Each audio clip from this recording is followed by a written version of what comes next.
Do you feel sometimes like you don't have time for yourself alone? I mean, your child is glued to you like peanut butter and jelly on bread? Sounds familiar? If this is your case, please keep watching.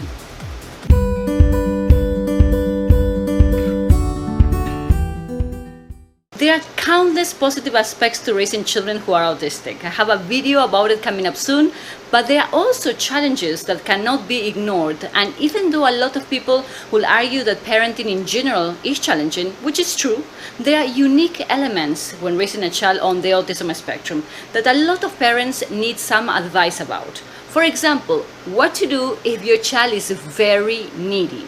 You want to use the bathroom and your child follows you.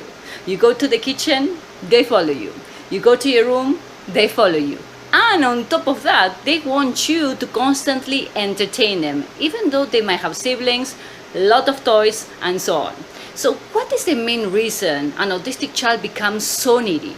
You have to do a little detective work to determine the cause of this behavior, because the reasons are going to be very different from each child. Usually, if your child is stressed, bullied, adapting to a new home environment or school, missing spending time with you, or simply going through some form of separation anxiety might be causing your child to act this way.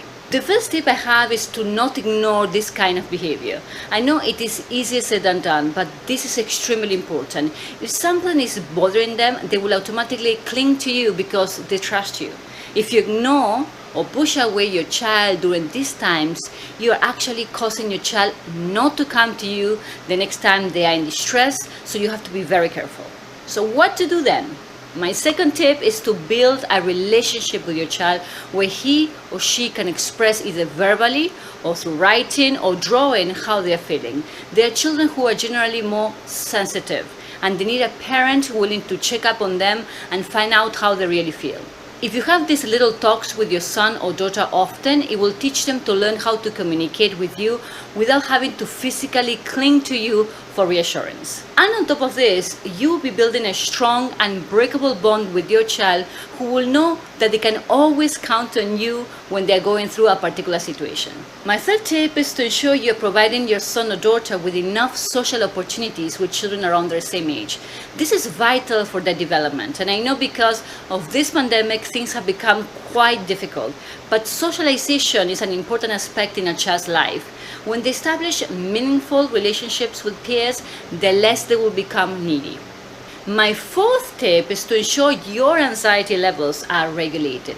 As parents, we are sometimes stressed out, anxious, and even though we don't realize it, it is impacting our children's behavior directly because kids are like sponges. They absorb whatever is in the environment. So if you need to take a breather at night, even if it's just 10 minutes watching something funny, a YouTube video, do it. You deserve it. You work hard and you're doing the very best that you can.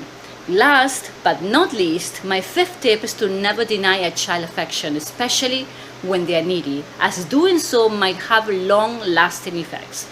Sometimes children can be all over your space, and the truth is that sometimes you feel like you cannot breathe, right? So if your child seems unsure whether or not they will get the attention from you, they will start trying to get this attention by being overly affectionate at all times.